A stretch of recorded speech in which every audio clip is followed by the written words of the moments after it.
time count. David is aware of God and that God is outside of time. Okay? God, we are confined by time. We have a limited amount of time. Time is like a resource for us, and we have a limited amount of time. Okay, but God is outside of time, and he is limitless in his ability, but also limitless, and he's not confined by time. And in Psalms chapter 90, verse 1, it says, Lord, you have been our dwelling place throughout all generations. Before the mountains were born, or you brought forth the earth and the world, from everlasting to everlasting, you are God. And so we think about that, from everlasting to everlasting. That is talking about being outside of time. And God is an everlasting God. God who was, God who is, and a God who is to come. He is not limited in any way by time. And David says here, before the mountains were born. Did you know that before the 1700s, a man believed that the earth was about 6,000 years old? And in the 1700s, actually, it's interesting to look at dates. There was a guy in 1666. Now that 666 kind of stood out in my mind, but there was a guy who started beginning to maybe question it a little bit.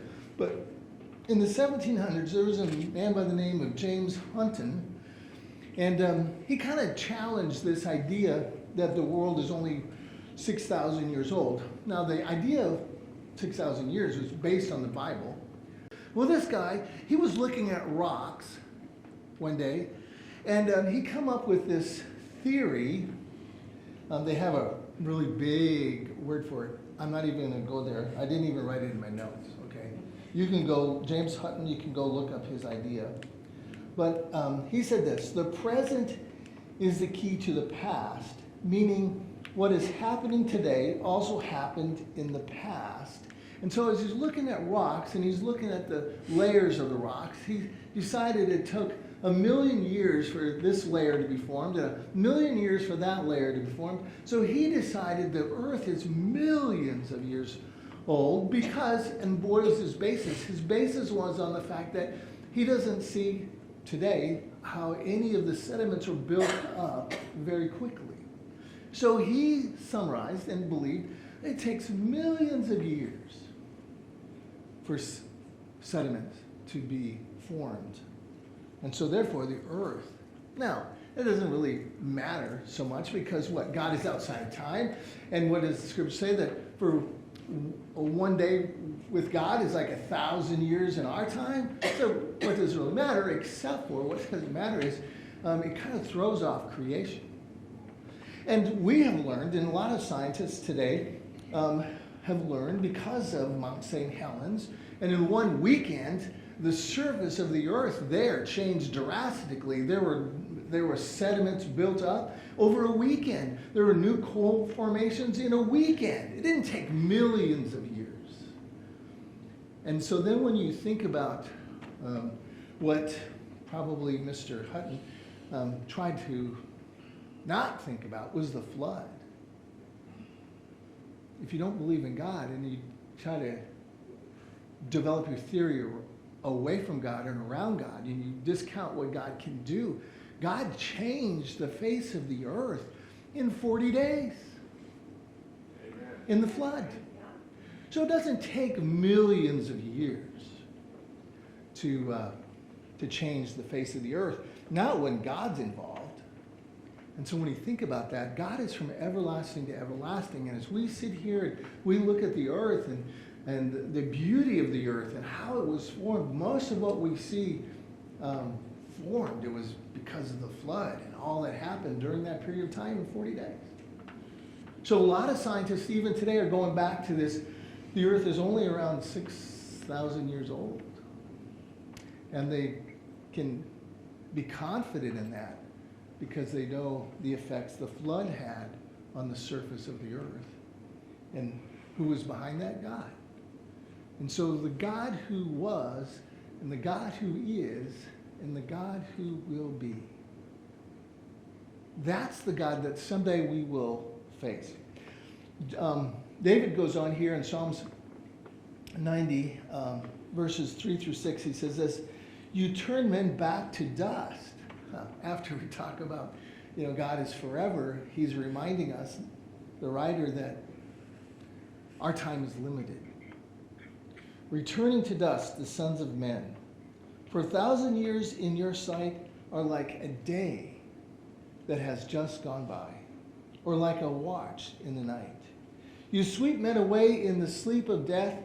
They are like new grass of the morning. Though in the morning it springs up, by evening it's dried and withered. Isn't it amazing, just a week ago or so, week and a half ago, how beautifully green it was? I mean, it was gorgeous. It was lovely. A couple of days of 90 heat, and you look out there, and it is brown, especially where we mow, right? It's just brown. And David is saying, wow, that is just like man. In the morning, we're young, and we're good looking. And by afternoon, and by evening, it goes so fast. You guys who are still young, you're so lucky, right? But wait till this afternoon, you'll start to feel it. David is reminding us of the greatness of God. But as David thinks about the greatness of God and then thinking about his life, he has this to say.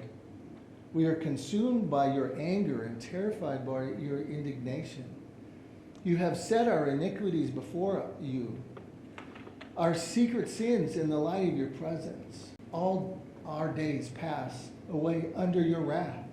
We finish our years with a moan. The length of our days is 70 years, or 80 if we have the strength. Yet their span is but trouble and sorrow, for they quickly pass and we fly away. Who knows the power of your anger? For your wrath is as great as the fear that is due you. Then he says this, teach us to number our days aright, that we may gain a heart of wisdom. As David thinks about, first of all, God being everlasting, all-powerful, God who is, the God who we're going to face one day. And then he thinks about his rebellious heart, and he thinks about how his rebellion has at times angered God. God's been upset with David for some of the things that he has done, for some of the things that he thought he had hidden, his secret sins. And we have those recorded in Scripture. They're not such a secret to us anymore, but those secret sins, they create anger with God. Think about that. Our rebellious nature toward God. You and I have limited existence. What does David say? We have 70 or 80 years at best. And God gives us those years to make a connection with him. And we're not given, an automatic saying, well, you're all going to live to 70-something or 80-something. No. I mean, I said this a few weeks ago. I'm amazed as I looked at the obituaries at the funeral home, just scrolling through, and the ages of when people are dying. There was a young man that I was helping when he was in high school. I was helping him out, and I've lost touch with him. But I noticed as I was going through the obituaries, this young man's maybe 22, but his younger brother passed. And my heart was kind of broke for him, because I'm not sure if he was ready for eternity. And like so many people, I'm sure they just thought, we have time. No, we don't. We need to get our lives ready. We need to acknowledge, like David is saying, it's going to go by fast, and we're going to fly away. We're going to go meet this God. And as David says, this God who can be angry because of our rebellious nature, because of our sin. And so we need to live as if today was our last day. Are we ready? Think about this. If we died today and we weren't ready, we would meet an angry God. That's what David is basically saying. If we died today and we met God and we were not prepared to meet God, and we approached God in our sin and our rebellion, we would meet an angry God who would look at us and say, I gave you time and time and time to connect with me, and you didn't. Just last night, I was sitting in my office, and I love the fact that my office has a westerly window. And I looked out there, and I saw the sunset, and it was beautiful. And it was just kind of different, than a lot of sunsets. It was beautiful. And I just thought, this everlasting God, who's painting a picture, who's trying to draw someone's attention to him again. And so if we die and we're not ready to meet him, we live like he doesn't exist, we ignore him, we don't spend time with him. When we meet him, he's going to be an angry God. And I guarantee you, we don't want to meet an angry God. But if we connect with him today, we can meet God today. Connect with him. Fellowship with him. Ask him to expose our secret sins. There's the obvious sins. But then there's sins that are tucked away, sometimes so deeply in our lives, that we just kind of think that's okay. Sins of maybe a little bit of bitterness. Not to everyone, but just a few people. Yeah. Or jealousy, pride. I mean, honestly, I've been thinking about this idea of pride, and I was like, I'm not proud. I'm a pretty humble guy. But then if you take it to the Lord, say, Lord, is there any pride in my life? And he's like, what about in that right there? It's like, oh, you see that? You know about that? I barely even know it's there. I try to ignore that, right? No, Lord, cleanse me. Lord, show me my secret sins. I want to be clean. I want to be pure. So when I go to meet him, he has nothing to point out and say, why didn't you deal with that? I've given you time today to deal with that. Because when I go and meet God, I can humble myself now, or I can be humbled then. And I just do not be humbled then. Humbled in front of a God who because of my lack of humility, my lack of desiring to have everything in order with him, I want to have it good. I mean, I want, like in the story of the prodigal, I want the Father to be running toward me. And he will. But today is the day that I begin to work on that. And so that's what David was reminding us of, saying, hey, guys, God is from everlasting to everlasting. Throughout the generations, he's been our refuge. We need to make him our refuge today. We need to run to him today. And we may have 80 years, but we may not. Next, make the most of a timeout. We've been talking about, this idea of making it count, and we're talking about time. So let's talk about timeout. Came across this story I thought was pretty interesting. There was a man who he went to the pharmacy. He's going to get some drugs. I don't know what his problem was, but anyway, but as he gets to the pharmacy, kind of, you can picture this. As he gets to the pharmacy, what is there? A long line, right? And so he finds his place at the back of the line, and he's standing there, and as he's standing there, he cannot help but overhear the man in front of the line. Because the man in front of the line is not happy at all with the cashier, because he hears the cashier say, "I'm sorry, sir, but insurance has declined your request. They will not pay for this drug. And so the pharmacy, we are not to give you this drug." And he is very upset. And he said, "What are you talking about? The insurance company has paid for it in the past. I've gotten this drug at a different store, and they've allowed me to get it." And she said, "I'm sorry, sir. Insurance says right here on the screen, insurance company will not pay. No refill." And he doesn't want to accept that.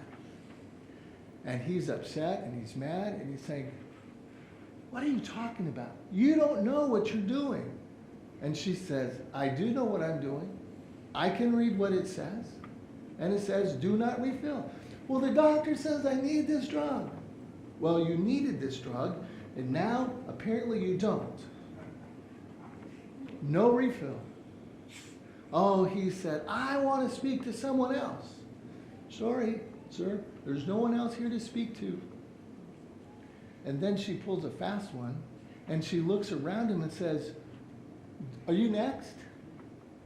Well, that doesn't make him happy at all. And he's like, "I want to speak to your manager." And she said, "You don't need to, because he's going to say the same thing. We're not going to pay for this. The insurance is not going to pay for this, so you're not going to get this." She said, "Sir, I believe you're next." And he's upset. This guy's mad. He's yelling. He's upset. And nobody wants to step up and step in front of this angry man.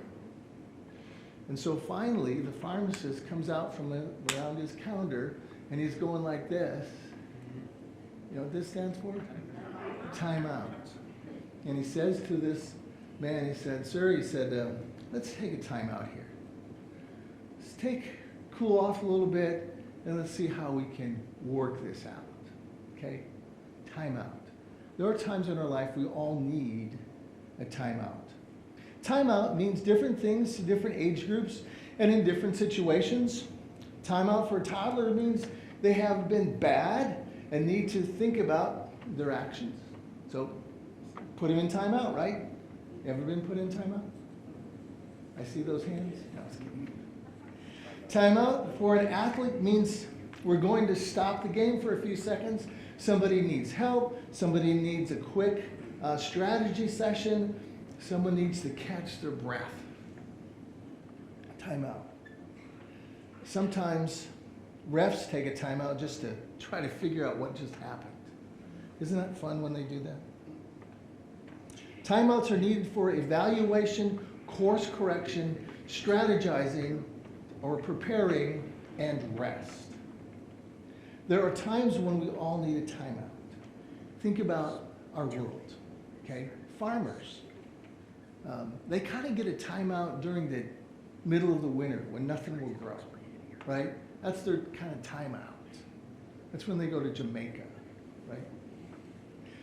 Taking a timeout. Teachers, they take their timeout over the summertime. Hanging around teachers, I hear them saying, "Oh man, just a couple more weeks and we got to go back. I'm not ready. Can we have a longer timeout?" Basically, I've heard that. Anyway, workers, they work all year and they look forward to maybe 2 weeks off if they can get it. A little time out, a little time away, time to kind of refresh and do something different.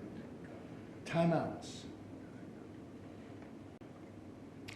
So we all need a timeout, and we understand, like I said, they're necessary sometimes for evaluation, course correction, strategy, preparing, and rest. So we're familiar with timeouts. But what if we take a timeout and we never get back in?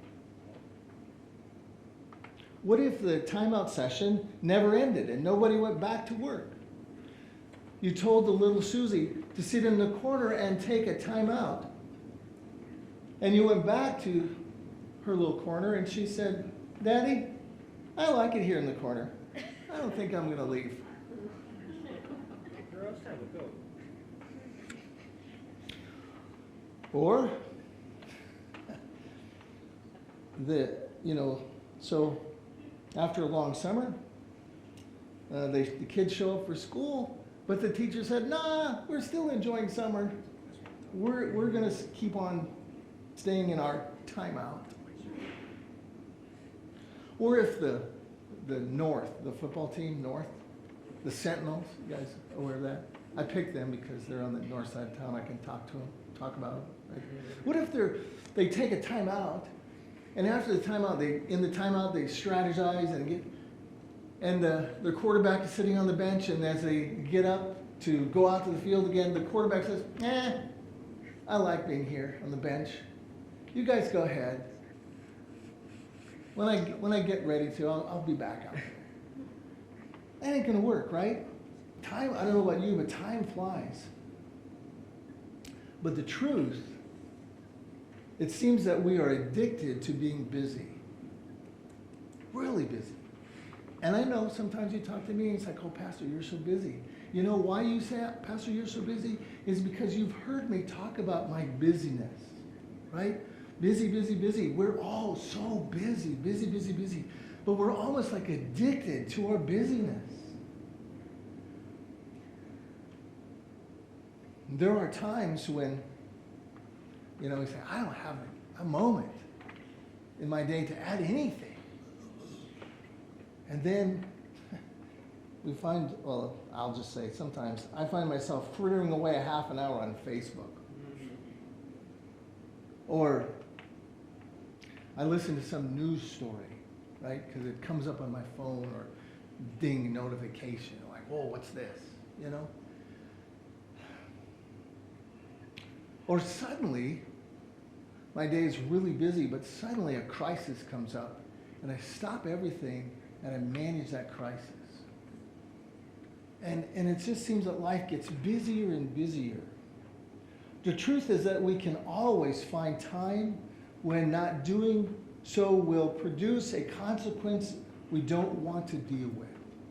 Okay? For example, even when my day is jam full and I see the low tire light on my car, now I could ignore it.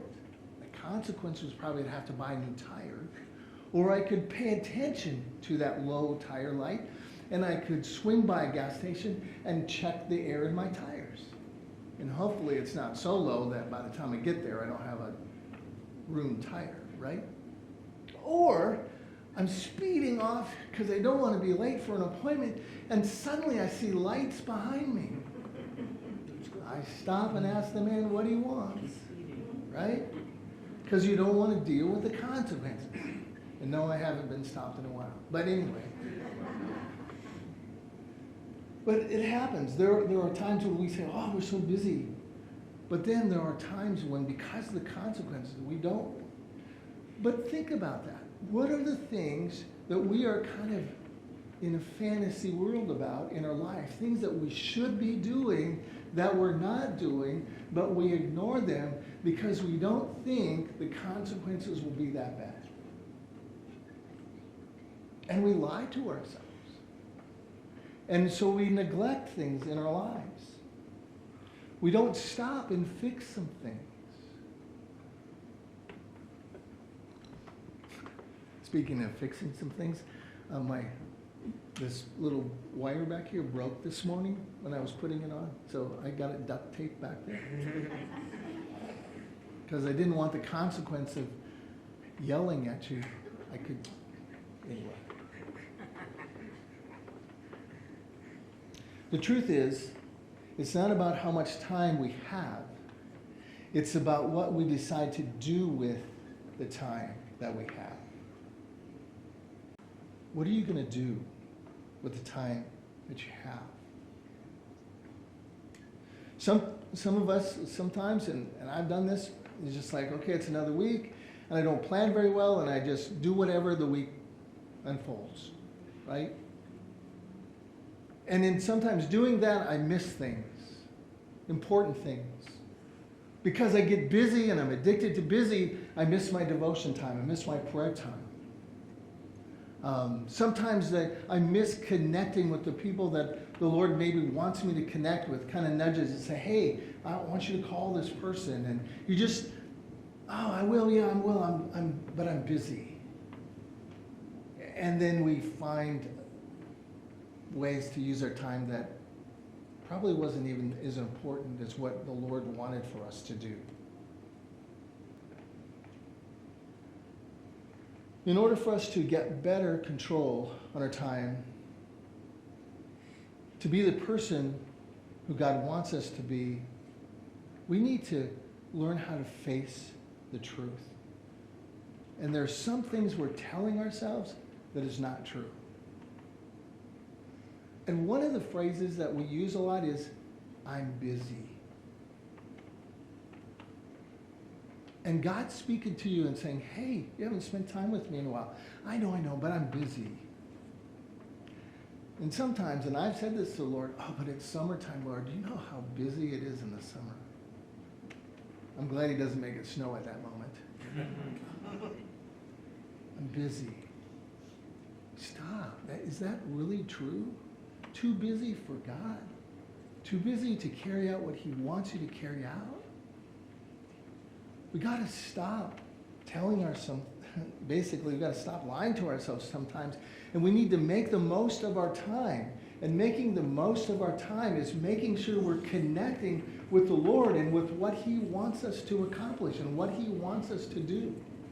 And sometimes you have to ask yourself, is that more important than what the Father has for me?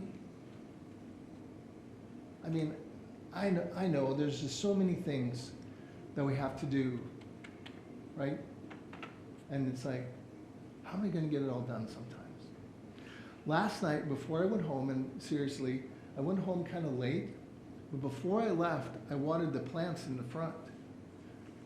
And why did I do that? Because I knew it was going to be hot today, and kind of what reminded me is when I stepped outside, it was so humid, and I thought, oh Lord, it should be nice if you would just make it rain overnight, because there's plenty of humidity in the air. But then I thought, oh, tomorrow's going to be so hot. And when I walked by those plants this morning already, on Saturday morning, they were saying to me, hey, could you give me some water?